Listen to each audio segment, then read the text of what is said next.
tried to fall back. You got everybody thinking I'm all bad. You know the truth.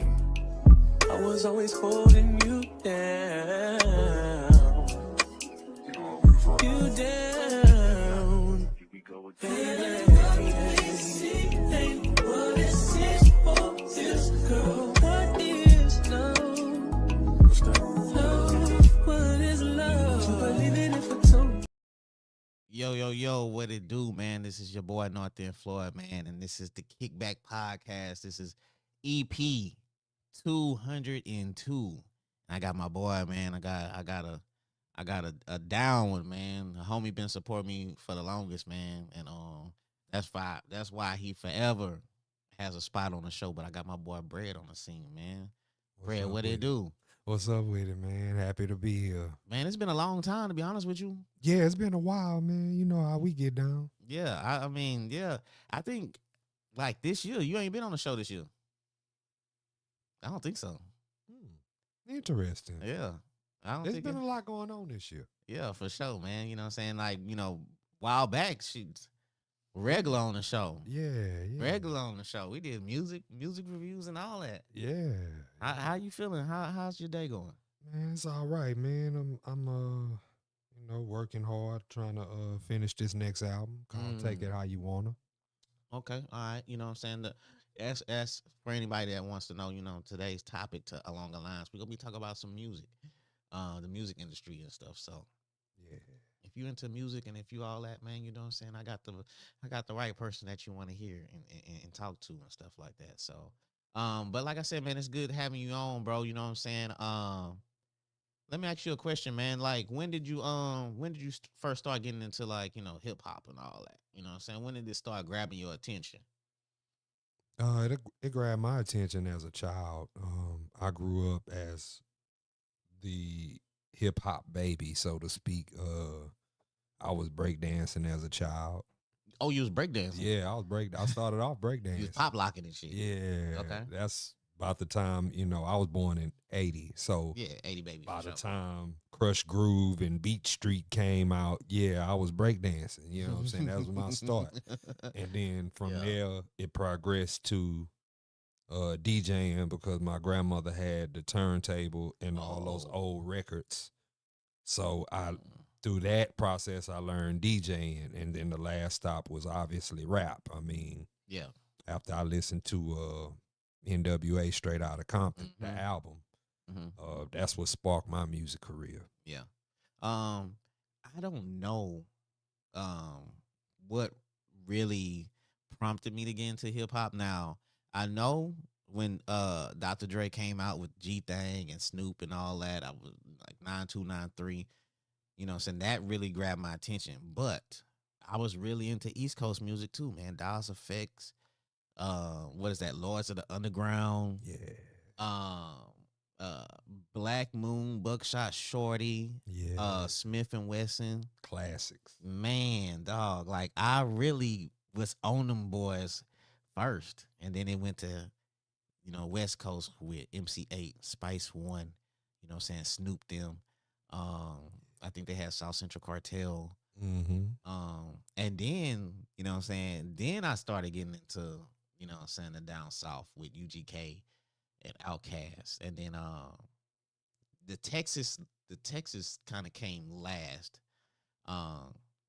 Because that's when, you know what I'm saying, like Kiki and Screw them started coming out. But I was just so used to, you know what I'm saying, the hip hop from the East Coast and then the West, and then, you know what I'm saying, when Screw them, it was a whole different thing. So it took me, I'm gonna be honest with you, it took me a while to kind of get used to it. I think when Kiki dropped the Commission, that's when I really started, like, you know what I'm saying, like, as far as Houston on the hip hop scene, or for sure, or whatever though. Well, I lived in Houston for 15 years, so I had a unique experience with No doubt. the understanding of, because I was trying to understand why does a city that moves as fast as Houston and the soundtrack for the city is Screw. But when you live out there and you talk to the people and you understand the culture, you start to understand, oh, this is why it sounds like this. Oh, this is why they do this. And once you gain that understanding, that's when you have an appreciation for their music. Yeah, no doubt for sure.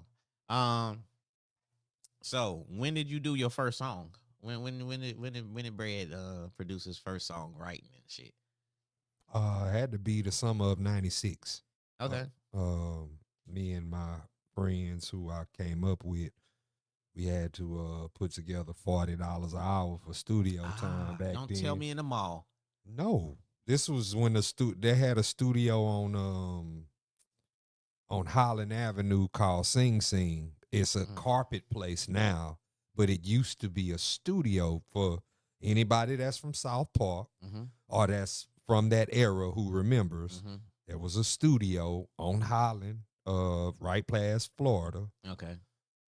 called Sing Sing. They charged $40 an hour, and our first session was like that. So actually, our first session was paid for by a friend. Okay. Shout out to Horace. He paid for the first session, and then after that, I was cutting grass and taking out trash for money and piecing up what I could to pay for my own studio sessions. Get back in that studio. Yeah. Do you remember when the mall had a studio? Yes, I do remember when the mall had a studio. Yeah, No, we used and to they used to play it while everybody walking. exactly, dog. Yeah, Man, we used to that was be up dope. in there, dude. Like, I forgot how much it'd be like 20 something for like a song. You could do a song, but Mhm. what they would do is they'll let you like practice. So, Right. like free shit, we'll go in there, we'll freestyle. Mhm. And then they'd be like, all right, we ready after we everybody freestyle, and then you know what I'm saying? We was like, oh, we wrecked that ball. You're like, all right, y'all ready for the real one? Yeah. And then at the end, we be like, hey, we want that freestyle too. Also, we're like, okay, all right, whatever. But yeah, man, we used to Yeah, go to that that. was live. That Right was there. that was dope right there, man. That was some good times, man. And that was when everybody, if you didn't know how to rap, you didn't rap. I You know, love that you because did. you had people who would tell you, Yes. "Hey, I'm not a rapper," Yeah. and it was no argument or no gripe. No, for Hey, real. you're not a rapper. You're not a rapper. I'm not no rapper. No. And most people would tell you, "Hey, I'm not a rapper, but I like it. I'm a fan. I listen." Mm-hmm. You know what I'm saying? And Yeah. that's cool. You know. Back then you really had people that really played their part. Like, I'm not no rapper, but shit, bro, you know what I'm saying? I can shoot the video or I can make the beat, you know what I'm saying? That's when Word. people kind of stayed their lane. If you made beats, you made beats. Yeah. Yeah. If you was the director, you made the director. If you only did the ad libs or the chorus or whatever, you know what I'm saying? Kind of like when Nelly had the dude dancing and shit. That's all he did. Yeah. You know what I'm saying? That's all you did. It wasn't you played your part in the team and stuff like that. And so, man, that's some good old days, man. Yeah. And that's why, like my new profile pic or my new um podcast picture profile. You see I'm standing I got a picture right there at the record rack. You know what I'm saying? Mhm. Cuz that's where I first bought my tape. You know what I'm saying? At the record rack. I think it was either UGK or it was Outcast. But I bought a lot of them. I bought so many. I bought Spice One, MC8. I bought all my tapes was coming from them or whatever. So Yeah, that's Um, classic, man. I yeah. mean, I bought a couple of tapes. I can't remember which ones I bought, but definitely remember buying records from the record rack. hmm it's still there. I don't even know what they doing with the building. You know Yeah, what I I'm saying? gotta go shoot a video around that before they Yeah, get yeah. rid of that. You know.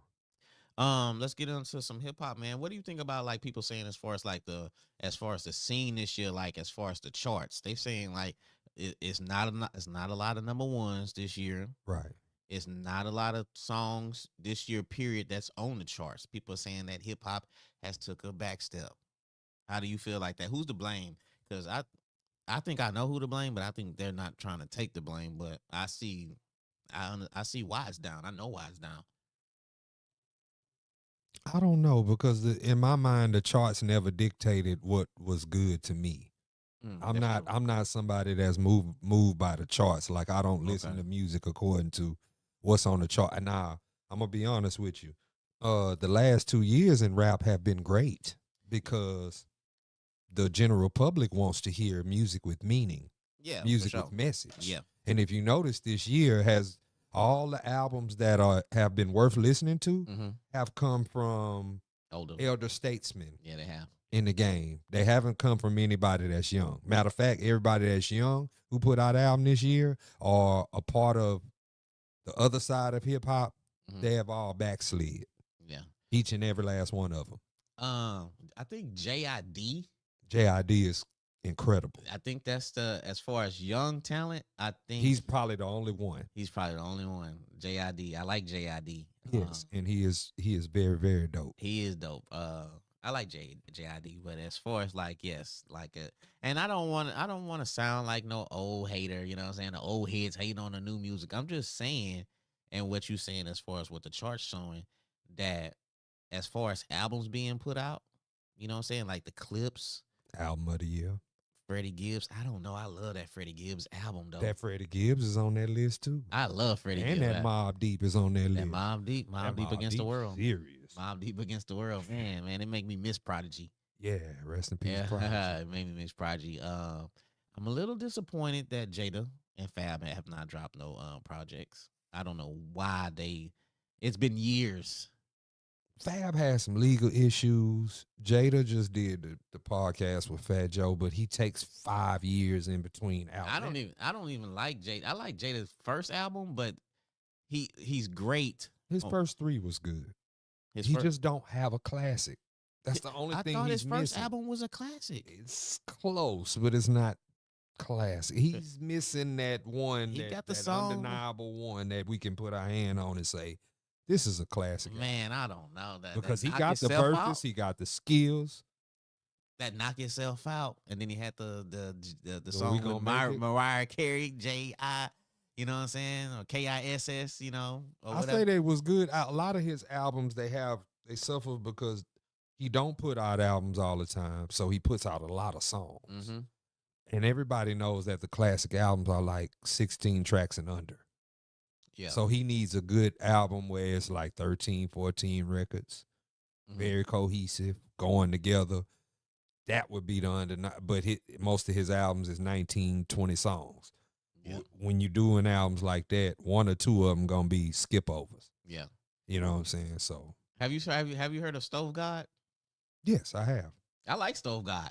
Yeah, I've heard of him, and he does go in. I mean, it's coke rap. If you it's coke rap. If you want to define it or whatever. I can't listen to it all day, but he's good. I like Stove God. I ain't gonna lie. I like but he's one of those artists when they first got into the game, they signed a contract. It was a bad contract, and he's supposed to be dropping an album next month, but I know he was having some legal issues as far as contract wise or whatever. He couldn't put out no projects because the contract was so bad or whatever. Wow. So the business wise or whatever. Do you think as far as an artist that I want to say, like, when they proclaim to be so street that they're easily taken advantage of because they don't know the business wise, the business side of the things? Yeah, and that's what they bank on. That's why they want. That's why the industry values young artists. Mm-hmm. Exactly. Because young artists don't know the business. They don't. They usually don't have like a entertainment lawyer. Yeah. You know what I'm saying? So they love that, and that's why they shy away from signing artists who know the business or older artists who know better. Yep. There's certain things that they can't pull over on those older artists that they can do with the younger ones, and that's why they sign them. Yeah, and not to knock Yo Gotti, but it's been a few artists where he will present the money on the table. You know what I'm saying? You know how when the police put all the dope on the table and stuff and show it off? You know, that's how Yo Gotti do. He put all the money on the table. You know what I'm saying? The racks or whatever that is, and the gold platinum chain with the diamonds and stuff like that. And he showed the artist signing the paper, and I'm thinking like, where's that artist lawyer? Where's the entertainer? So you just blindly signing this contract, and he might give you $500,000, but you know what? You didn't sign 7 albums. You know what I'm saying? You didn't sign 80% of your publishing to him. You know, and all that, and you know, and then now he might buy you like he might buy you or give you like a Bentley on Christmas or something like that or whatever after you make some sales and stuff. And you know what I'm saying? In the long run, you look back, you get older, you be like, God damn, I done made him $15 million and I only got like $1.2 million from all that. You know what I'm saying? And I still don't have my publishing. Well, That's when you find out that the record label owner makes more than the artist. Mm-hmm. Yeah, I seen a recent TikTok video. It was Prince. He was on the Tonight Show, and Prince said the artists don't get paid, and Jay Leno was like, "Well, Mariah Carey, she just signed a $20 million deal," and so Prince asked him. Prince was like, "Okay," and that was the time he said, "How much album go for? Like $20?" He's like, "Yeah, $20." He say, "How much do you think I should get?" If you owned it, and and and, and he say, "How much would that split?" And Jay Leno was like half. He said, "Okay, so $10." He said, "Okay, Mariah Carey, she sold 3 million. So he said, how much is that?" And he's like 30 million. He said, "Okay, they just made 30." He said, "They just made 30 million from that one album." Mm-hmm. And you only signed a $20 million deal for multi albums. And he say, so who you think got screwed out the deal or whatever? And like I said, that makes sense. Yeah. You know what I'm saying? Because she probably signed a $4 or $5 million, I mean 4 or 5 albums. And that album, they said I was looking in the comments, they say one of her albums went 10 million. So Mm-hmm. she went 10 million, and the albums was going for like $20 because that's when you had to buy them. Mm-hmm. That's 200 million. Yeah, and the label made way more than that. Yeah, exactly. And if that's only off one album, and if she signed a $20 million deal for like, let's just say 3 albums, she didn't already got jacked. The label didn't already made 200 million off the first album. You still got to put out a couple more. By then, you probably made them $1 billion, and you only got $20 million out the deal. Mm, So it's just crazy, man. The business is scary. that business. How has the business affected you in the game? Have you deal with like people trying to give you bad contracts and all that? No. Mm-hmm. Because I've been independent this entire time, so I'm kind of staying away from Okay. the industry and bad contracts. And Mm-hmm.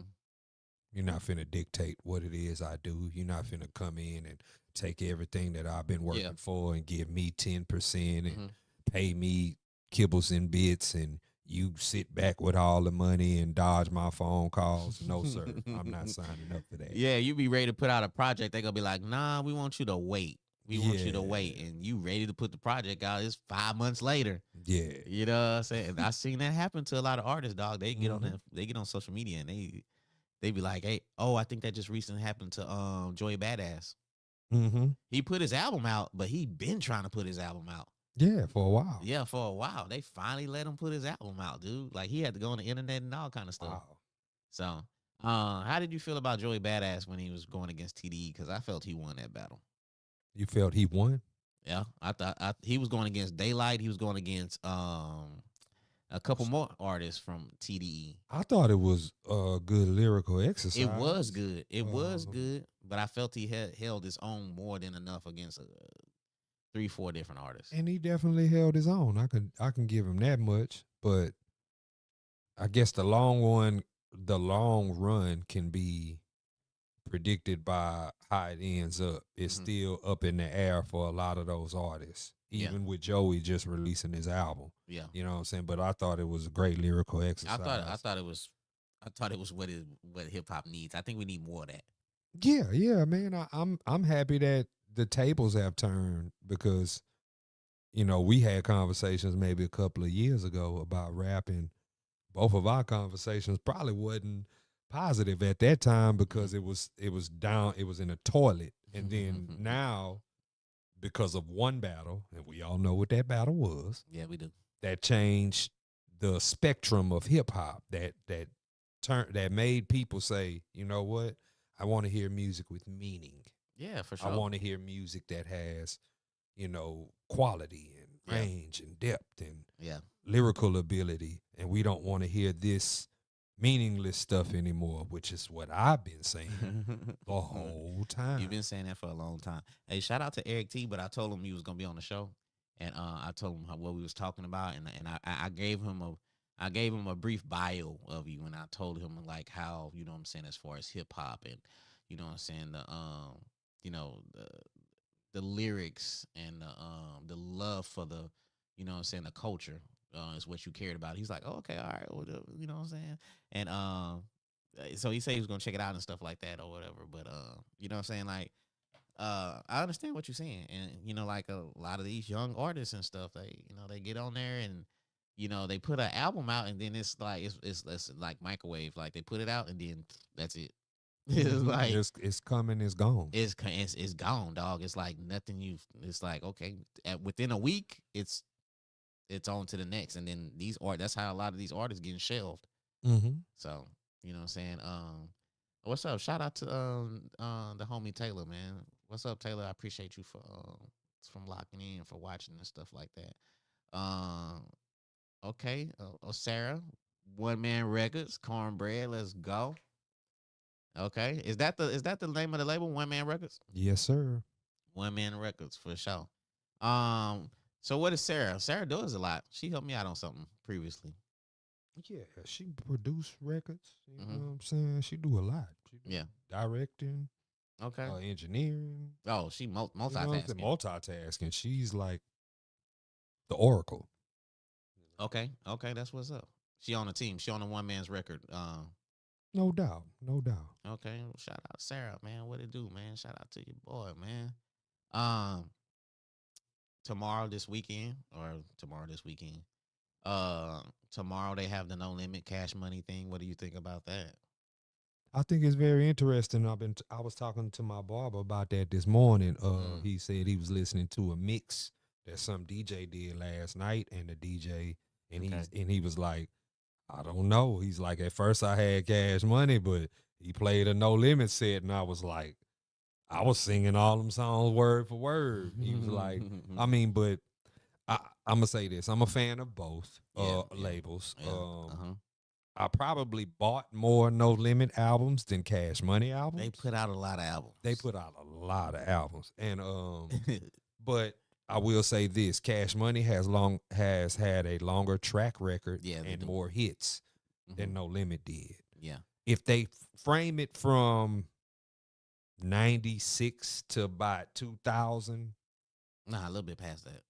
because No Limit didn't make music past like 2002. Yeah, like 2002, 2003. I think that's like I think it was just Silk, Master P, and C Murder. Man, after that, they wasn't even making music like past, because he had the last thing P did before he got out the game. He had re-signed a deal with Universal, and they gave him a lot of bread. And then for some reason, he just said, "Oh, I'm gone." Well, you know what I'm saying? when did Snoop put out those albums? Snoop put out his albums from 98 through 2000. Oh, really? Mm-hmm. Okay, all right, okay. Now, I don't know why I thought it was like 01 to like 04 or 03 or some shit like that. Nah, he was only with No Limit for 3 years. Did he ever put out Top Dog, or that was just? Yeah, Top Dog was the second album. He put out 3 albums for No Limit. Yeah, I knew he signed that And he deal. ain't been in, and notice this, he ain't fell off since. Yeah. I thought that was kind of interesting. I remember when Snoop first went to No Limit, he was talking about how he had cousins and stuff all in the South and all that. They got family in Mississippi. Yeah, because I think Daz bought some land. I seen Daz. He said how he bought some land and he gonna turn into a truck stop for truckers. And I'm shit. trying to work with Daz. I'm gonna go on and put that out in the atmosphere. Let's throw that in the atmosphere, man. You know, Daz is like probably the closest thing I get to working with Tupac Shakur, because he worked with Tupac Shakur, but Yeah. Daz works with independent artists. So I'm Daz? putting it out there that your boy trying to hook up with Daz Dillinger and Daz say he got a lot of unreleased music with Tupac. Yeah, I done heard a lot of it. I'm like, how he hasn't? Why haven't you put that out yet, dog? Like, well, when you alive and you made some music with people who have passed away, you got to get with the estate. Oh yeah, Tupac estate, yeah, for sure. Yeah. That's how that works. Yeah, no doubt. But yeah, that makes sense though. Because to be honest with you, one of my favorite artists, and we talked about him before, you know what I'm saying, as far as Nip. Mm-hmm. Nip his projects would be like 3-4 years apart. And so he had a lot of music that is unreleased. Now I heard he's supposed to be coming out with a documentary and some music. His brother supposed to be putting out or whatever. But I can't wait to hear it and see that documentary. Yeah. And to be honest with you, the way they continuing with his legacy is crazy. I mean, they open up the Marathon Burger. And they doing all kind of stuff. And I think if Nip was alive, I think it would have got to a point where Nip wouldn't even music wouldn't even be like the main thing for him. You know what I'm saying? It probably would have been clothing, restaurants, all kind of stuff. But I think what Paul Wall said one time was like, um he said kind of like what Prince said, as far as music, he don't make that much money, but music is like his foundation, and he's able to Right. different businesses, ventures, and stuff. It's off the music, and I think Nip was going that way Mm-hmm. before he passed, and I think his brother just continuing the legacy and stuff like that. But what do you think about? I mean, you said Daz, but Warren G produces too, because I think Warren G gets slept on as far as a producer. I would love to work with Warren G too, because Warren G produced, I mean, Regulate the G Funk era is a Mhm. classic album. Yep. Yeah. You know what I'm saying? I don't care who feels what about that. I'm sorry. Mhm. And Warren G, as a producer, he's produced the likes of Nate. He's Mhm. produced the Twins, The which Twins. I Yeah. feel their album Conversation was a classic album. The Twins. People just don't know about it because it wasn't highly publicized. No. But he also had another group called the Dove Shack. They The were Dove Shack, dog. R&B Come on, almost. man. Yeah, and he produced all. The And then he had a Dove group of Shack. girls called the Five He Footers. did. He did. I And thought them that was girls was hard. I thought that was a different name from them. Well, it was supposed to be Josh Skills, but it was Josh Skills is just one of the girls. I think the Five Footers is like 2 or 3 of them. The Dove And Shack. they was rapping on the Twins album, if you listen to it. But yeah, Warren Man, G as a producer is incredible.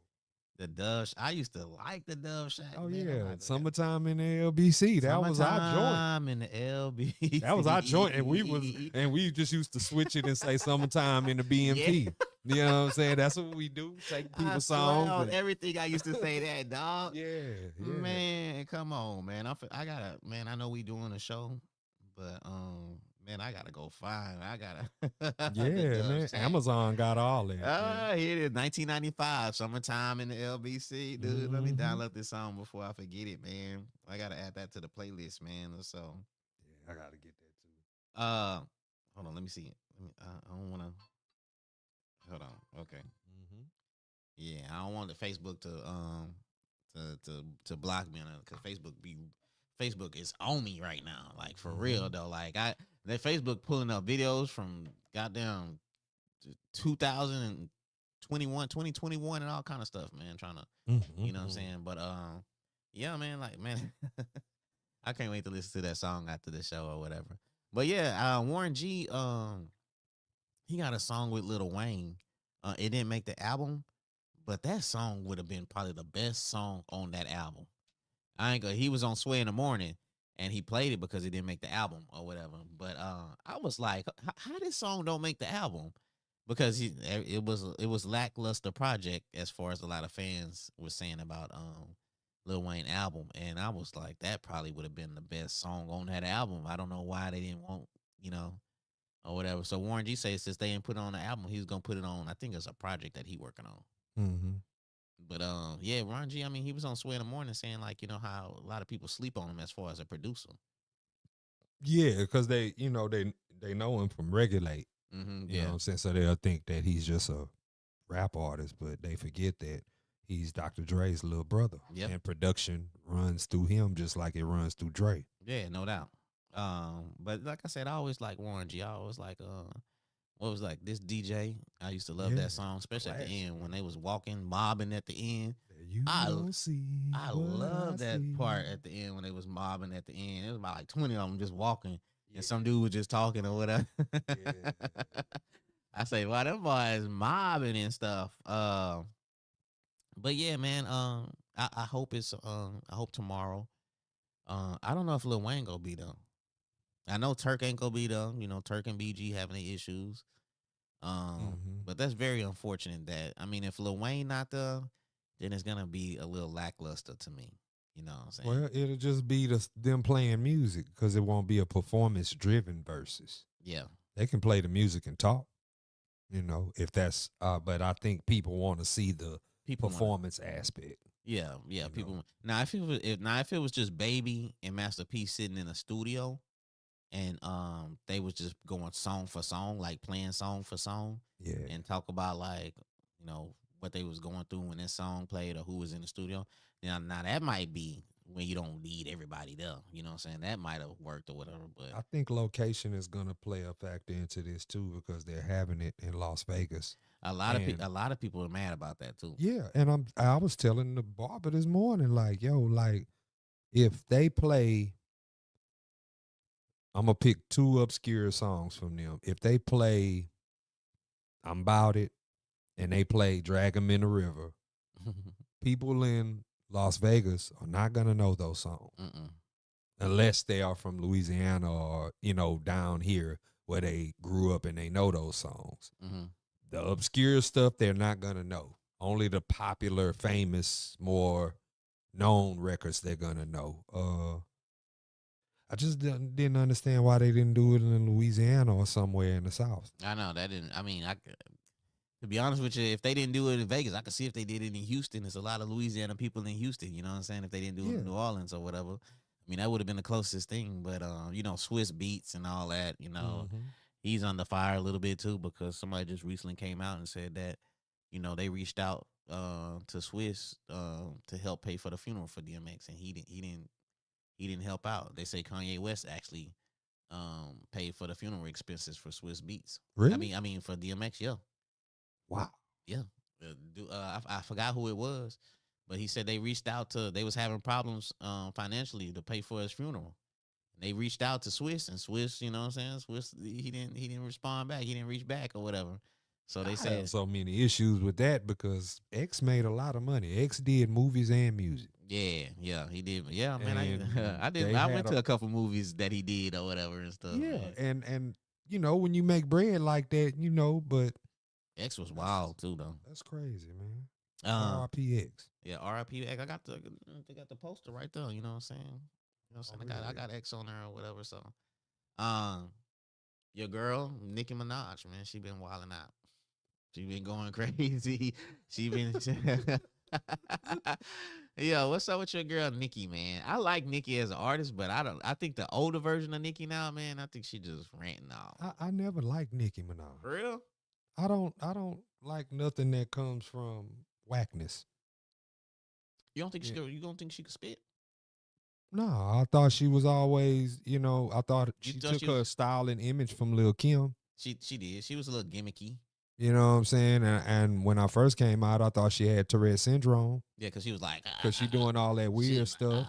yeah. But the best album out of her catalog was the Pink Print because that was the one when she actually was introspective and talking about her life. It wasn't about superficial things on that album. She didn't blow up yet like that. She was No, Pink Print came. That was like a third album. Oh, okay. All right. That was. I want to say that was made within the time when she was with Meek Mill. Man, be honest And they with were you. together I because they was can't- in one of them videos together. Oh yeah. I can't separate her albums because all them motherfuckers is the pink this, the pink that, pink. Everything is pink. I mean, that first one, Eminem ripped the floor from under her.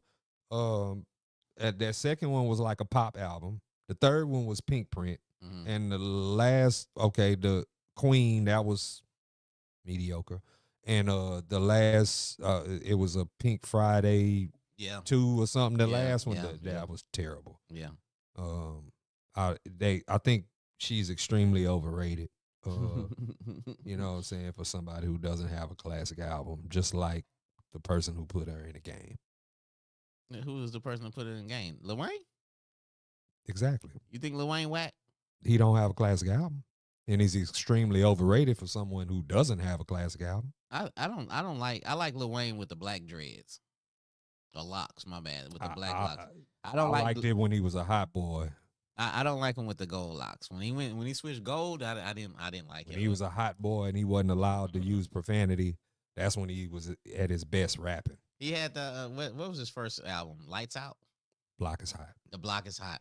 Yeah, I was living in Killeen. I actually walked to the mall in Killeen to go get that motherfucking album. I didn't know how far my walk was. I just knew where the mall was.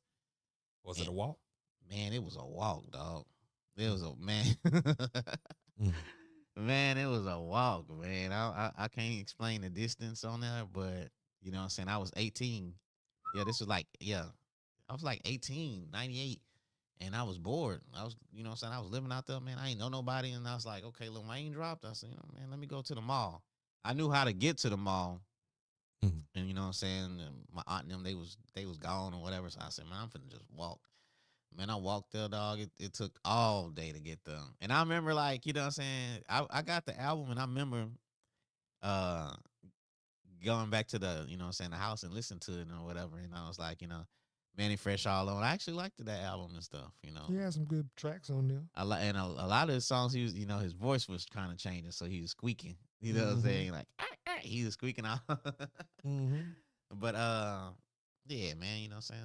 I like Lil Wayne, like the Carter 1, 2, and 3 or whatever. After that, when they started, turning into Bloods and all that kind of stuff. Um, Can you be a great rapper when you have a ghostwriter? um, it depends. You know what I'm saying? Like you kind of, I think you change after that. I think you change to like a what's like the R&B artists and those country, those pop stars when they don't really write the songs no more. They just they just take what's given to them and they kind of rap it or whatever or sing That it. means you're an entertainer. An entertainer. Yeah, and that's my thing about Wayne because we wouldn't be having this conversation if he wouldn't have repeated a lie that most people believed. If you repeat a lie long enough, people will believe it to be true. One of the biggest lies in rap music was best rapper alive. Something that he took from his idol at the time, Jay-Z. Jay-Z. Yeah. So, but like I said, in my eyes, you can't be the best rapper alive if you have ghostwriters. You can't be the best rapper alive if you don't have a classic album. Those are just the qualifications. I'm sorry. You know what I'm saying? Like, this is not R&B. This is not pop. In hip hop, you get credit for what you do, not for what somebody else did for you. Yeah, no doubt. Shout out to Alpha Dean. He said, "Kornbread, my people." Shout out to Alfred Dean. Alpha Dean, what it do, baby? You know what I'm saying? Yeah, but you know what I'm saying. I just think as far as Nicki Minaj or whatever, I think just stick to the music, man. You know, what I'm She saying? having the people saying she having mental health issues, and Yeah. I think what's going on with her, to be honest with you, uh, she's dealing with things changing around her. See, she's used to being on top. When she was on top, it was no other female rappers around. Yeah, she was So winning she all these had awards. the space for almost a decade until I think Remy got out first. That was the first. Yeah. And then that happened with her. And then the Mhm. industry said, you know what, we're going to replace her. And then here come Cardi B. Here come Megan Thee Stallion. Yeah. Here come Lotto. Here come Glorilla. And after a point now, Nicki has essentially been replaced by the industry because she fell out with certain people. She disrespected certain people. These people are in positions of power. Yeah, you got Sexy Red and that group of females rapping like that now. So it's like it's like a multitude of Yeah. female rappers out there now. Where what I'm saying, Nicki used to have the airwaves, and now I don't think Nicki can get the airwaves back unless She come with a hit. I don't I don't know what kind of hit she can come with. I mean, hits are hits. If you come back with a hit and people are playing it, it's kind of hard for people to deny you. Now, if you come back with some garbage and you thinking, that it's gonna fly, feel bad for you. Who would be like a dream verse for you? A dream verse for me. Not a verse on a song, but the verses. My bad. Dream verses. Dream verses. We got the No Limit Cash Money. So if you had dead or alive, Dead or alive? dead or alive,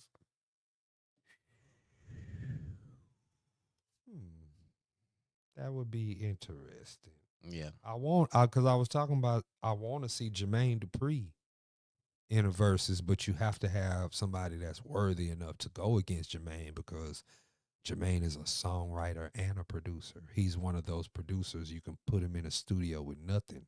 He's going to come out with something. it's supposed to have been Jermaine and Diddy. It was supposed to be them, but we know that ain't going to happen. That ain't gonna happen now. Man, Teddy Riley has already he participated. already did it. Yeah, A few other producers have already I participated. think Timberland already did his little thing or whatever. Yeah. I don't remember that. I know. Well, I don't know. I know him and Swiss was over the thing. So Yeah, and they don't, because they over it, they not putting themselves in it. yeah, yeah. I But don't know. Have they did a verse against each other, Swiss and Tim? I don't think so. I might have to go back and look, but I don't think so. Um, I would just like to see Jermaine Dupri. We haven't seen Dr. Dre in one either. Mm. That would be That would be good. Dr. Dre and Doctor, and that might be the one that go because you can't do Puffy because he's not here. So Dr. Dre and Jermaine Dupri. that might be You got production wise. production wise, West Coast, down south. Who Yeah, knows? yeah, for sure. Dre did some East Coast stuff too. You know what I'm saying? He had He the did Phone Tap. yeah, he One did of my phone favorites. tap. I was just that's what I was One gonna of tell. my favorites. I love phone tap, dog. I don't know why they didn't put an album out. They did put an album out. That was The Firm, 1997, but that album flopped Yeah, it did flop. It was because it was half produced by the Track Masters. it was Nas. Was it Foxy? Nas, Foxy, AZ, and Nature. Yeah. And half of it was produced by Dre. Half I of like it was Nature, produced too. by Nature had a song out. I forgot what that song he was. had a hard song on there produced by Man, Dre. boy, Nature had a song on there, dog. For real. Man, come on, I man. think it's called Executive Decisions. I don't something know. like that, That but shit was boy, hard, ooh. dog. Damn, Dre man. was serious, but that reason why Dre didn't produce the whole album is because they were on a time contingent with finishing the album, and Dre likes to take time. Like He takes a lot of long time. If it would have been all produced by Dre, it probably would have took them a year to make it, Yeah, just because of the way Dre works. yeah. So I'm not gonna lie. Like this is a spur in the moment. Don't kill me or whatever. I ain't have a lot of time to think about this because I just asked the question. But I would love to see Nas and Kendrick Lamar. Nas probably not gonna do it. Kendrick, I would love to see Kendrick do it, but will he do it? I don't. Probably I don't not. know if neither one of them. I don't think neither one of them would do it. But I mean, as far as like, I would love to see, and I don't want to see it as like a verse, like a competition. I just want them to go like do your song, Nas, do y'all song. Oh, okay. I want it to be like a concert type vibe. Like, okay, that was a hard song you did. Now I'm finna do this, and they go at it. You know what I'm saying? Like, Right. And it's been a few verses that was like that where they didn't really treat it like a verse competition. It was like damn near like a concert. Like I feel like Snoop and DMX was like that. yeah, that's how it was Yeah. or whatever. And I ain't gonna lie, I kind of thought Snoop. I had Snoop winning that one. I just like I man, Snoop had my man. I wanted to be like Snoop back in the days when he first came out, you know, and because he was chill, he was like a chill gangster. You know what I'm saying? He was smooth, and what I was used to as far as looking at West Coast hip hop, everybody was all shit, gang banging, thugging, and it was just like a little aggressive. And Snoop was like on the chill shit, Mm-hmm. and I just felt that, and I vibed with that, and like I said, man, that's really what made me kind of just like really fall in love with hip hop with Snoop. Even though like I said, MC8 and Spice One and all those cats from the West Coast I love because I still rock with MC8. I still jam all that 90s stuff myself. Yeah, and I actually hit MC8 up. I hit MC8 up like 3 years ago. Like it probably was about 3-4 years ago, and he actually responded. I hit him up on IG and I say, man, I hit him with I say, hey OG, I would love to have you on the show and all that, you know what I'm saying, blah blah blah. And just him responding back, that's all I needed, even though he turned it down. He said Right. he's like, man, I appreciate you for reaching out, but I'm finna go on tour and I got this album finna come out, so I'm a little busy right now. But he said like reach back or whatever, which I never reached back. Once I reached out the first time, then you know, I kind of leave it like that. I'm not finna be like just begging and like, you know what I'm saying, just in case they hear me, oh, hey, I'm still doing this. I'm not finna just keep doing all that. But just him responding, and I don't know if that was him. It could have been like, you know what I'm saying, his social media or whatever. Right. But just to get that response, shit, I was cool. Yeah. I was straight. I said, that's all I needed. MCA said he was cool. So I was like, all right. But I loved MC8, man. You know what I'm saying? Though, but yeah, I would love to see I would like my favorite rap group is 8 Ball MJG. That's your favorite group? My favorite group, 8 Ball MJG. I would love to see 8 Ball MJG versus UGK if Pimp C was still alive. I would love to see that. I would love to see DJ Quick in the verses too, because DJ Quick is a very underrated producer. So underrated, And dog. somebody who I also would love to work with because I grew up off DJ Quick. I like DJ Quick, man. I always like DJ Quick. He was chill too, man. Um, the respect that DJ Quick got, you know what I'm saying, as far as West Coast hip hop, because at the time when DJ Quick was out, you know what I'm saying, to be honest with you, like Crips was kind of running West Coast hip hop. You know what I'm saying? That's all you seen. Yeah. Was, you know, from NWA to Snoop to the Dog Pound to I don't know what Most Wanted, yeah, Brother Lynch, all of them. All of them was like Crips, and the only blood that we knew, you know, of course they had the Crip and Blood album, but the only bloods we knew was Quick. That's it. Until Mac 10 came out. Yep, Mac 10, and until Mac 10 came out, and then, you know, and then after that, you know what I'm saying. But as far as like pushing that, man, it was Quick or whatever. So, and I remember him and 8 was beefing. So, but man, yeah, my verses would be like Nas and Kendrick or whatever. If I think about it, yeah, I'm pretty sure it would change or whatever. But them two right there or whatever. But man, how you feel about NBA YoungBoy, man? Because they talking about he the new Tupac. You know what I'm saying? I just seen a recent thing talking about he's making 1.7 a show. He's grossing 1.7 a show. He's on record to make 90 million off his tour. His numbers is crazy. I mean, his numbers are his numbers, but numbers don't dictate music quality. I don't listen to his music. I don't listen to it either. But I see the way that the youngsters gravitate. Like, as far as youngster wise, he has the young generation on lock as far as an artist. Like, I'm just gonna be honest. Like, I mean, he does, but my thing is, his music is for kids as young as 8 years old. Yeah. All the way up to about 28, 29 years old. Whew, that's a lot. 28, 29. And I'm going to say something that's very controversial, but I'm willing to stand behind it. You always are.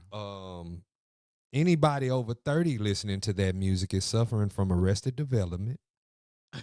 And they want to be young. Because there's nothing that a 26-year-old can tell someone over the age of 30. Now, I understand that music is subjective, you know, and people have their reasons for listening to music. Some people listening to it to keep up with their children. Some people are doing it because they identify as children. Mm-hmm. And that's the issue. You know what I'm saying? That's the real issue. Mm-hmm. Because above 30, you know, once you become an adult, you're supposed to put away childish things. Mm-hmm. You know what I'm saying? And what does Young Boy talk about? Does he talk about anything of value, education, business, anything that could benefit your life in a positive way? No, he doesn't. He talks about unaliving people with the same skin complexion as him. So anybody that's willing to stand up for somebody who's clearly represents genocide, I don't really have a conversation for him. You know what I'm saying? Like, if you're within the age frame of listening to it, and that's what you listen to, that's fine. But remember this, wherever there's stupid sounds, you can expect stupid activity. Mm-hmm. And it's true. You know what I'm saying? I mean, look at what's going on around. Some of this is dictated by what you're putting in your ears. You said that the Clips have album of the year. Definitely. What's some other albums that you like this year? Freddie Gibbs, Alfredo 2. Mm-hmm. Ghostface, Supreme Clientele. I like Ghostface album too. Shout out to Ghostface. Mobb Deep, Infinite. I like Mobb Deep album, dog. Still waiting on that Nas and Premiere that come out in December. Mm-hmm. And I want to hear this Big L that come out on I'm a little skeptical Halloween. about Big L. He been dead over 20 plus years. Right. So what music that you have from Big L that's gonna kind of... That's what I'm kind of interested in, though, because when he passed, he didn't have a lot of music left over. He didn't. They might have put out 2 projects since his passing. That's because he didn't have a lot of music. And that is Cameron's big homie. Yeah, Kim, Cam, and Mace, and another artist Mhm. named Bloodshed were in a group Bloodshed, called yes. Children of the Corn. Yep. You know what I'm saying? Uh, yeah, I'm very curious on that. I want to see if J. Cole gonna drop the fall off. I'm interested because he's been very quiet since He's been quiet all year. all year. He hasn't really said too much. He ain't He- even he- popped up on JID album, and I thought that was a He little was strange. not on the album. That was crazy. JID say he got an album. Him and J Cole got a whole album together. I'll be interested in hearing that. Yeah, he said he got a whole album together. They just haven't put it out yet. I don't know why that is, but yeah. They also said this year that they're not gonna put out a BET Hip Hop Awards. Mm-hmm. They a lot of people said it was for different reasons. I don't know why the business itself decided to cut it off, but I would say it was probably because of the music. I mean, the last couple of years it looked like debauchery with a stage and some lights, for lack of a better word. The music has, the music prior to the change that happened in 2024 was piss poor. And it's been piss poor for It's a a lot of bad long music. time. And people don't want to say that It's a lot because of bad music. these are their favorite artists, but we have to be honest about it. It's a lot of this music is noise pollution, and it shouldn't even be for human consumption. It's bad out there, dog. I was looking at the albums that dropped. I always look at the albums that drop Friday, which is today or whatever. And let me go to it. Let me go to it because sometimes I get disappointed. I'm like, because I get excited. I'm like, okay, let me see who dropped. Maybe it's somebody I don't know that dropped. And I seen the albums that dropped. I was like, One of my favorites put out a new song today. okay, they had Baby Chief do it. Bree, whoever Bree is, Dave, Ruben, Vincent, Mac Miller just dropped the album too, or whatever. It's a 30-year. It's an anniversary set. Yeah, Deluxe or something like that. it's just a lot of people that. Oh, OT the Real. This is a white guy. I actually like OT the Real. Young and Ace, One Up. It's a lot of artists that's dropping. I'm like, dude, like who the. And I'll listen to the first song and be like, nah, I'm not like Bread. You hard on artists. Yeah. You are very hard on artists. I'm a little lenient. I give them a chance. I'm the Kevin Samuels of this hip hop shit. So Dog, you know what? When we was doing a music show, I like the music show. A lot of people, did not like it. no. A lot of people love the show. Oh wow, I'm surprised. They didn't like your takes on it because you was hard. Oh yeah, well, hey. But look, I would have kept doing it, but Facebook kept hitting me with the Facebook and YouTube kept hitting me with the copyright strikes. The copyright strikes. How did they copyright strike with local? Okay, well, if they had a copyright. Yeah. Okay. Yeah, a lot of them was, and some of them we had people that wasn't even from this area, so they was, I don't know what they had going on, but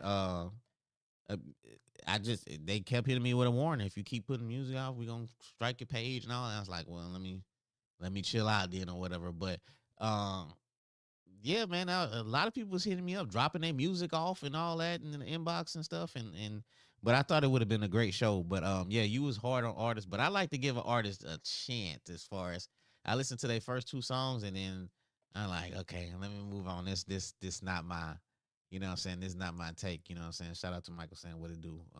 You gotta be tough because there's nobody around to be tough. At one point, in rap, it was very difficult. And if you got up on stage with anything whack, you got booed. You got stuff thrown at you. You know what I'm saying? Yeah. Like you got people to tell you, hell no, that ain't it. But at some point, people stopped doing that because they was like, we have to pacify people's feelings. We don't want people to cry. So we just gonna get up here and clap and applaud and cheer people on, no matter if they sound good or bad. And people got up there sounding trash and people applauding them on. No, that's not what you do. If you want people to be better, you tell them what they need to correct. No so doubt. that they can be better. And that's how that works. Yeah. Let's get to the let's I ain't gonna say let's get to it, but let's talk about the 409 Cipher. What did you think about the 409 Cipher? I liked it. I liked the artist that was on there. They did their thing. I liked the beat or whatever. I was impressed. I came out impressed about it. You know, my opinion about it. So, what did you think about the 409 Cipher? Um, And why wasn't you on the 409 Cipher? well, I wasn't on the 409 Cypher because there's division out here. And the division is between young artists and old artists. You don't see young artists fraternizing or hanging with older artists and vice versa. I can see it on both sides. Okay. To be honest with you. So I wasn't asked, and that's why.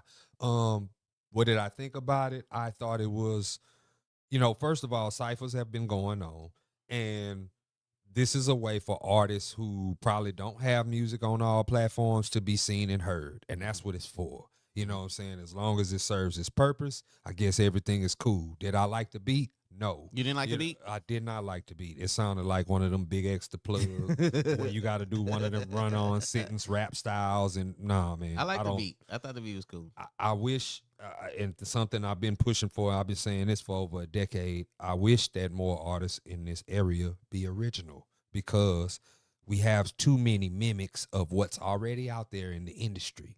And if everybody sounds the same and wants to continue to make the same type of music, the music is not going to go anywhere. Yeah.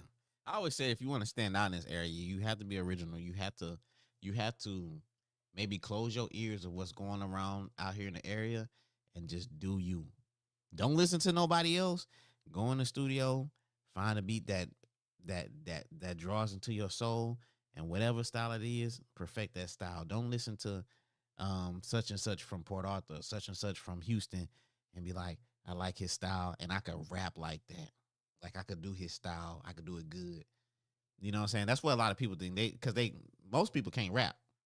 Right. But they'll emulate a style and they'll just do it like that. Yeah. You know what I'm saying? Or whatever. They'll be like, if I emulate such and such, then, you know what I'm saying? Like, or South Walker, just throw him out there. Somebody like, man, I can't rap, but I like how South Walker flow is. And let me emulate that flow. And then I got a little something. You know what I'm saying? There's no originality in there. But I like the Cypher and stuff. I didn't think they had a lot of Beaumont artists on there. But they supposed to be doing another one. Yeah. And I hope that those artists who wish to be a part of it can be a part of it. And I hope that there's some representation of some OGs. But why are you not a representation of the OGs? Well, I don't need the promotion because I'm putting out albums and I have a platform and you know what I'm saying? So So the purpose that it served those young artists, it serves them and it works for them. It doesn't necessarily serve me a purpose to do it. You know what I'm saying? Because I'm gotten to the point where I'm putting out albums. Mm-hmm. So when you get to that level, when you get to the album level, you don't go back down to making mixtapes. The album and the videos and stuff. Yeah, when you get to that level, and I would like to do a cypher, but it would have to be organized a certain way. You know what I'm saying? And maybe the mixture, maybe a OG cypher and a young cypher. Yeah. Because when you mix the two, sometime it don't go together. Houston did a cipher one time back in the days when they had the Houston cipher with Chameleonaire and all them on there. I think it was like a Sprite. I think it was like a Sprite something cipher or something where they had all of them on there and different locations. And I would like to see that too. You know what I'm saying? A cipher like at your location, like Brad, you do one in your hood or something, and then somebody out there, somebody in Silsby did one in his hood or whatever. You know what I'm saying? It just went from. I would love to organize a cipher, but it's so much division. And it's a lot of people, and it's not with me, it's with a lot of other people. A lot of people just don't deal with each other for various reasons. Mm-hmm. You know what I'm saying? So, and it's hard to get artists in Beaumont on one page at the same time. That's almost like pulling teeth. Yeah. So, what artists do you like out here? What artists do I like? Yeah, what artists do you like that you feel that's doing a thing out here? Playmaker. He's an exceptional artist and producer. You know what I'm saying? Playmaker. One of my close friends. He's been mixing every project of mine since Ladies Room?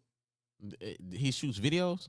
No, he's a producer, he's an artist, and an engineer. Okay. Okay. And to me, his mixes sound like Dr. Dre did it. Okay. You know what I'm saying? He's, you know what I'm saying, official with the He got a Facebook mixing and the page. sound. Yeah, his real name is Jamal I wonder if I'm friends Jamal with him. Wright. I'm gonna have to hit him with a friend request or You something know what like I'm that. saying? But yeah, I rock with Playmaker, and Playmaker also work with my brother. God Okay. bless my brother soul. For sure. Yeah, he's a exceptional artist and producer. Who else you got out there? On the female side, there's a female named Bella Yeah, who is exceptional. I like Bella. And me and Bella did an entire Y'all album did together called y'all Double did Jeopardy. that is some great work right there. She's incredible. Double Jeopardy. I told you I like that project. Yeah, too. man. I mean, that's a I was like, standout. I think I asked you who was that. I was like, who was that? Yeah, He said Bells. that. Bells is serious. Bells can be Lauryn Hill if she wanted to because she can sing and she can rap. You know what I'm saying? And another one that's like that is Kiki D. Kiki D is has a podcast in Houston. Doesn't really do music too much anymore, but musically, oh yeah, she is. Is she from here? One of them ones. Yeah, she from the North End. Oh, I think I know who you're talking about. She do have a podcast. It's like a It's called the Disconnect Podcast. yeah, or something like that. it's something like that. Yeah. But musically, please. Yeah. You know what I'm saying? Like she, every time I hear these female rappers now, I be wishing that I could hear her because, you know what I'm saying? She obviously raps with passion, with depth, with range, lyrical ability, style, and she doesn't rap about obviously what females are rapping about now. Okay. Yeah. I mean, I think they have some. I like the cipher. They had some artists on there that I felt that I hope they take it to the next level, other than just doing songs and throwing them out on Facebook or whatever, SoundCloud or whatever. I do hope some of the artists that I've seen take the next step, as far as putting out a project, as far as doing videos and stuff like that. Because you got to separate yourself. Eventually, doing ciphers and what I'm saying, doing songs and posting them on Facebook or whatever. I mean, that's cool, but what I'm saying, putting out a project lets you know if you're serious, and then your fans gonna take it serious, right, or whatever. But yeah, what I'm saying, it's some artists out there that what I'm saying, out there in this area that I think that has the potential. What do you think about a lot of that I have noticed? It's a lot of artists, rappers, they're turning to the podcast game. What do you think about a lot of these artists are doing podcast shows now, like Jim Jones and Fab and them? They got a podcast with Dave East and Mano, and Memphis Bleak has a podcast out. I'm seeing the oversaturation of it. Yeah, that's what I'm saying. It's almost making me say, you might have to go find something else to do because there's too many people doing this. Kiki got a podcast. Yeah, everybody. I would, what I'm saying, me personally, there's a lot of other podcasts that I plan to go to and talk. I think it's cool, but when it becomes oversaturated, Fat Joe and Jada, the quality of them going to go down because there's so many of them. Yeah, you know what I'm saying? And like, they all talking to each other now. Like, y'all, yeah, you got a podcast, I got a podcast. I'm gonna go on your podcast show. You know what I think? I think that as far as music wise, I think they seeing, like, as far as them doing music and the sales or the streams is going down. So I think they feel like this is another avenue. But to be honest with you, if you don't, I mean, it's like when T.I. did a podcast or whatever. It seems cool, you know what I'm saying? But you really have to have passion into doing it, or it's just gonna be a phase. You know what I'm saying? It's gonna phase out within a year, because most of them artists, they thinking like, man, I'm finna do this podcast. I'm finna get this podcast money. They looking like Joe Buttons. Yeah. But Joe Buttons is on a whole nother level. He like the OG. He like, you know what I'm saying? He like a whole different lane. And I think when these artists within a year, I think after a while, they not gonna do these no more. Just like T.I. had the Expeditionally or whatever the hell it was or something like that. And he did some shows within a year, and then that was it. You ain't heard from it since then or whatever. And I think that's what's gonna happen to. And I'm not trying to hate on nobody, but I just think that the artists in those type of positions, I don't think they have the passion and the dedication to make something work and get it to that type of level like Joe Budden, you know what I'm Yeah. saying, or whatever. Because Joe Budden, they showed him he making like 9 million. If you stick with it, you can make money. If you stick with it, and that's what a lot of things is. These artists, they don't stick with it because they don't see the money up front. Yeah. You know what I'm saying? It takes a while to, you know what I'm saying, to get to that money because your audience go start once they start seeing you taking it serious and all that, and you're not just talking about, you know, hip hop and all that. When they see you're diverse Mm-hmm.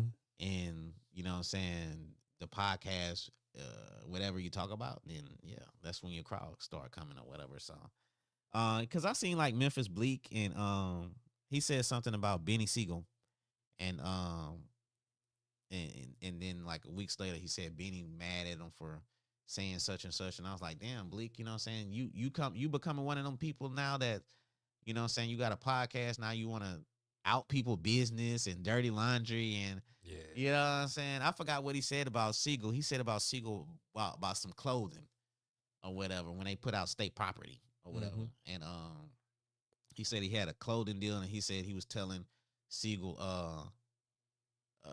something. Siegel was listening to Dame about something and he was like, man, they ain't finna do such and such with you or whatever. Why they go take care of you like that?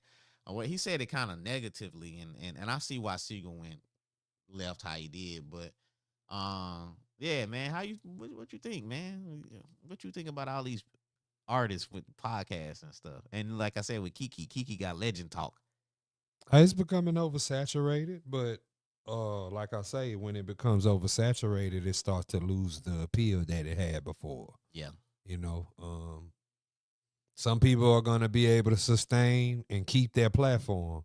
Other people is gonna fizzle out over time because they don't have the dedication or the drive for it.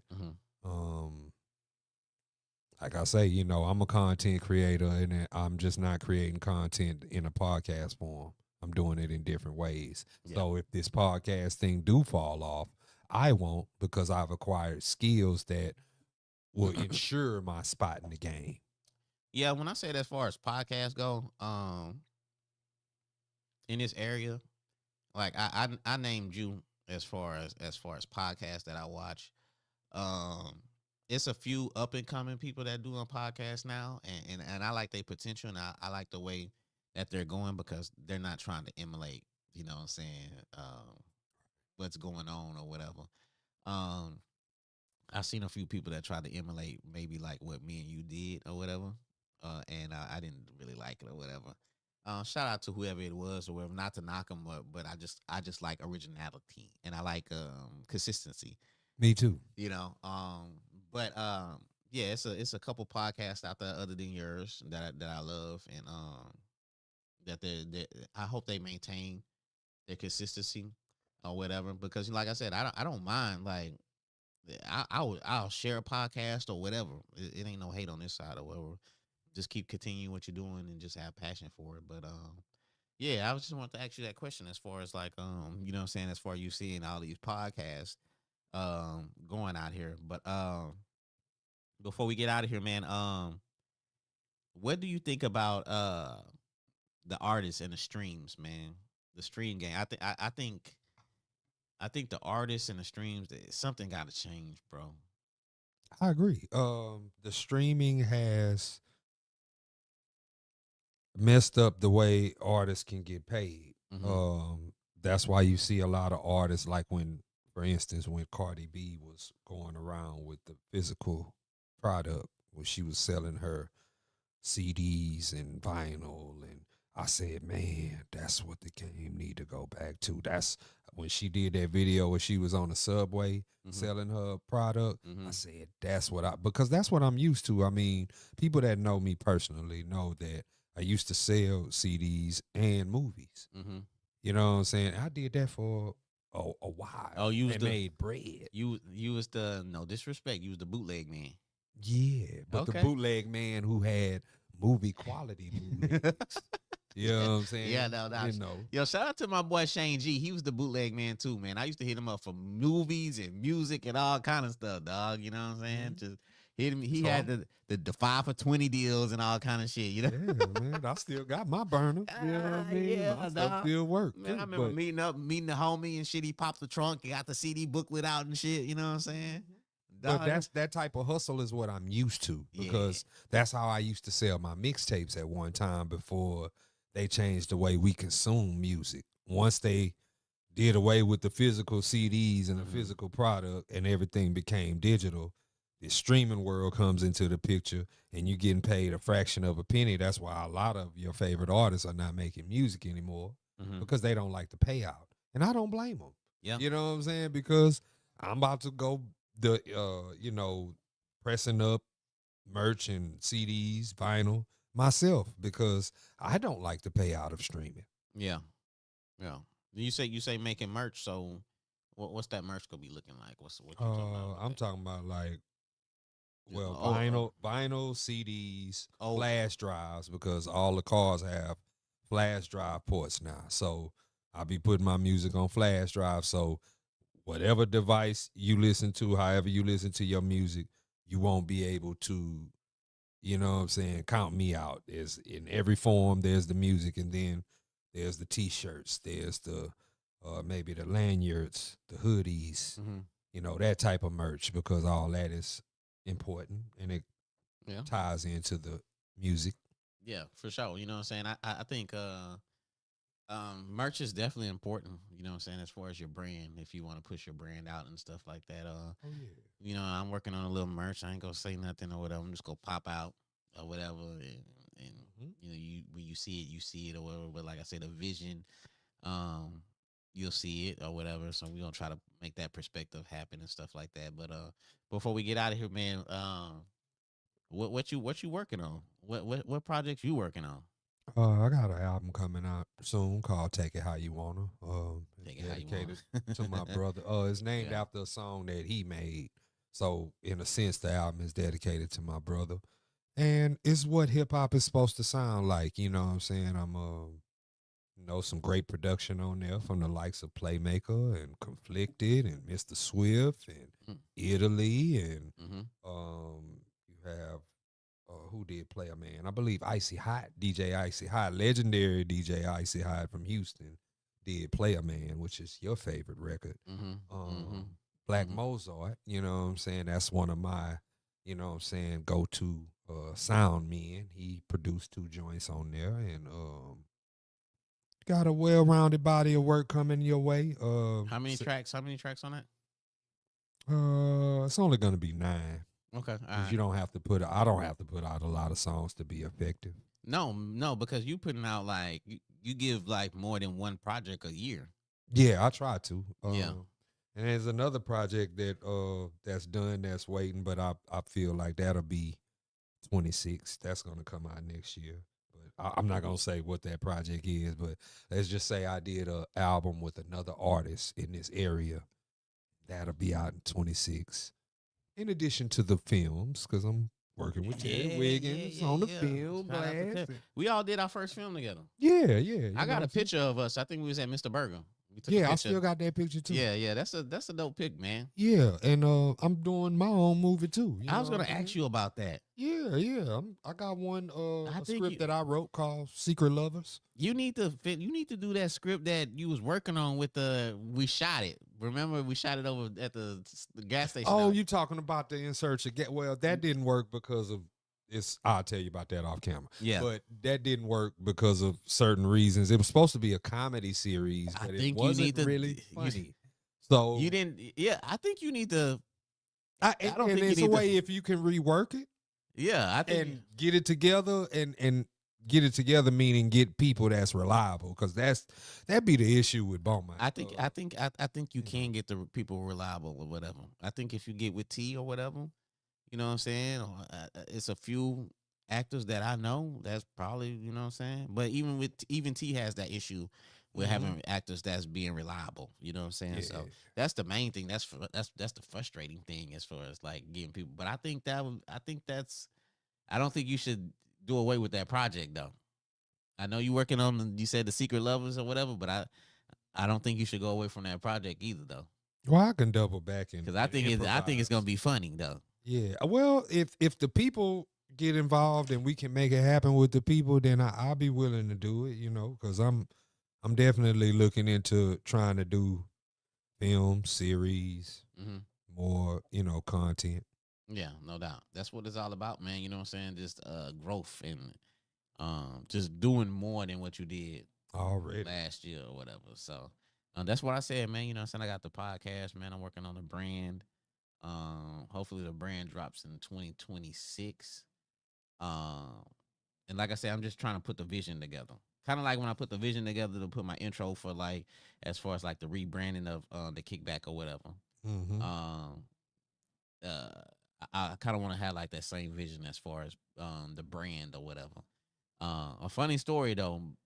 If anybody's seen the intro to the video that I did as far as the kickback, um, because you know what I'm saying, you know how it is. You got to do stuff by yourself, and so Mm-hmm.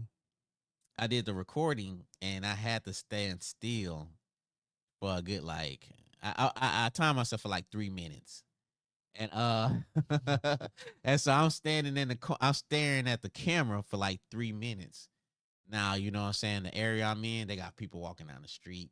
They got people riding by or whatever. And I just had to stand still, just looking at the camera. You know what I'm saying? Because the thing was, you standing still looking at the camera. And then as far as editing wise, I'm going to have different pictures and stuff like that flashing through while I'm staring at the camera and all that.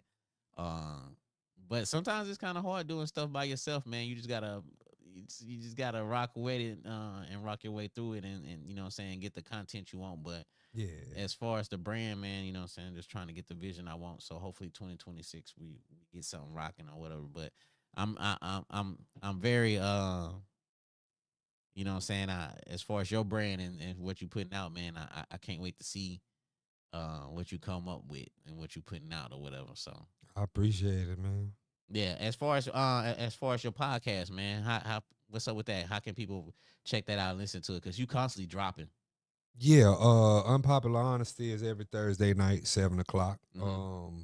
I have a reaction show called Kornbread Reacts. That's daily, Yeah. Monday through Saturday, between the hours of noon and 2 or 3 p.m. What you reacting to? Anything, everything?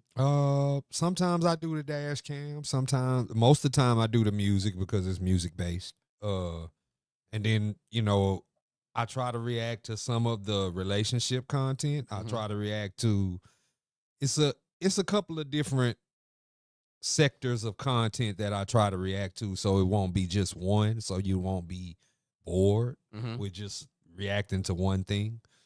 Try to switch it up. And then there's the relationship podcast, Be More Truthful, which Yeah. I'll be starting back soon. Okay. Season 3. And Yeah. and then there's extended clips. No doubt. Another extension of the content creation. And and look for some more new things because I'm trying some new things and hopefully be able to introduce that Yeah. real soon. Yeah. No doubt. No doubt. And like I said, man, as far as having you on, like I said at the beginning, one person who has when I hit up came on the show, man. You know what I'm saying? You know how it is having guests. You I hit you up, you constantly on there, you come on or whatever, you rock with me or whatever. And like I said, man, forever, bro, you forever got a spot as far as coming on and rocking out with your boy, man. So I appreciate you because it's been a minute for you Yeah. coming on my. I know I was on your show a couple months ago Mm-hmm. or whatever. But as far as you coming on mine, man, it's been a minute, man, and I was looking forward to this or whatever. Yeah. Come for you coming And on I and shit like appreciate that, you or too, rocking and on. I feel the same thing about you. You always have a spot on my podcast. Mm-hmm. You can come on anytime. We can talk anytime. Mm-hmm. I can't wait for the next episode. You know what I'm saying? Yeah. Because that's gonna be interesting. Yeah, and like I Mhm. said, man, you know what I'm saying? Y'all check out the Patreon before I get out of here. Patreon.com/North Floyd. And to be honest with you, Bread, man, you know, it's some shows, man. I have to get you on a few Patreon shows, man, where we chop it up about You know what I'm saying? Like this or what's going on or whatever. So it won't have to be no lapse. Right. You know what I'm Because saying? Patreon let you say what you want. Yeah, Patreon let you say what you want, and you know what I'm saying. Like and then like I said, if you rock with me in bread or whatever, you know what I'm saying, you can tap into the Patreon or whatever. You need to get you a Patreon, bread. Yeah, don't I know if you do. on- I've been looking into it. Yeah, you need to look into it and get it rocking, man. You know what I'm saying, or whatever and stuff. Like I said, but man, we finna get out of here, man. Hey, y'all enjoy y'all weekend. Already. Y'all be blessed out there. I Be appreciate safe. y'all for rocking with you. You know what I'm saying? Like I said, you could check Bread out on YouTube. He on Facebook, constantly posting his content consistently out here, and he has one of the podcasts that I definitely respect, and I've been on, and I just rock with his platform. You know what I'm saying? His hard work. You know what I'm saying? You ain't gonna outwork Bread or whatever. But man, we out of here, man. You know what I'm saying? This was EP 202. You know what I'm saying? You could check this out on YouTube, Apple Podcasts, Spotify, iHeartRadio, and such, man. But y'all be blessed. Y'all have a great weekend. And we out of here. 100.